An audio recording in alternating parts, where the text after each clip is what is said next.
Assalamu alaikum, everyone. Today we will discuss what is indirect benefits and what the estimation of the value of the indirect benefits and how we do it. What is an indirect benefits? Basically, an indirect benefits is a return that cannot be directly observed but is nonetheless realized. And to जो ये basically नज़र नहीं आता, हम इसे major कर सकते हैं, मेजरेबल होता है.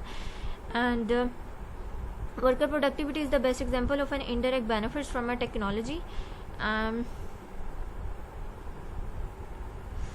Quantifying indirect returns requires a structured approach and the application of some basic but important concepts like productivity correction factors and the inefficient transfer of time.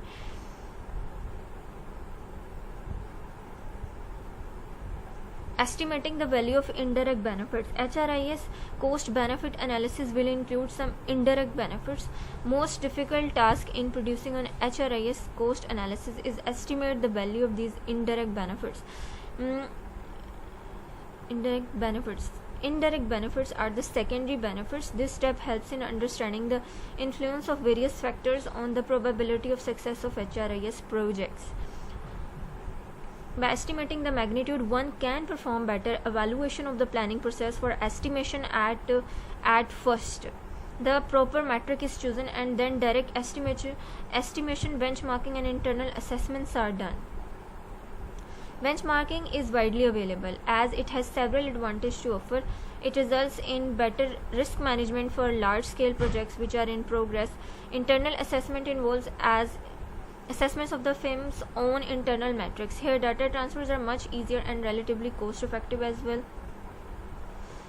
Methods for estimating the value of indirect benefits, typically estimated in dollars, involves the calculation of the average employee contribution.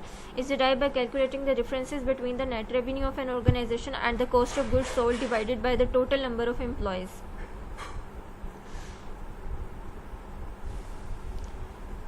It's a profitable technique for the organization, helps the HR professionals to estimate their contribution towards the organization, also contribute towards the assessment of employees, individual differences and the production rate.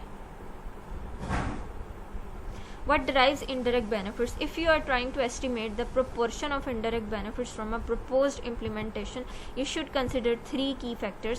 The technology which you are using, is that old, is that new? Because if it's old and it's not they are not update the technology, then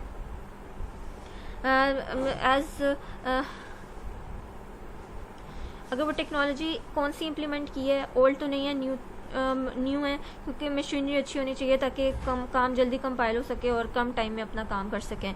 the area to which you plan to apply the technology and your current IT environment assets. Supply chain, as you see, they are planning, forecasting, other logistical applications are most commonly implemented to boost such metrics as inventory and transportation expenses. Certainly improve productivity. Collaboration and portals. Emails, groupware, portal applications are designed primarily to simplify interactions among workers and normally have the biggest impact on worker productivity by reducing the time it takes to share information.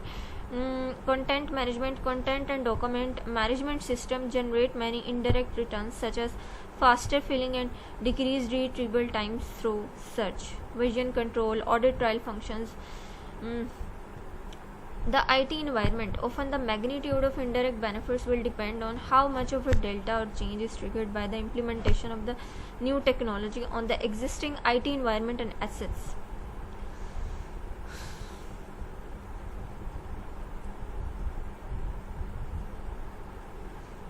User disappointment. Certainly for conclusion, user disappointment with customer relationship management, knowledge management, other solutions that lean on soft benefits has made many CFOs wary of counting indirect benefits when estimating return over investment, but a benefit that is not directly observed could still be generating significant business value because the problem lies not in the benefits but in the way they are counted.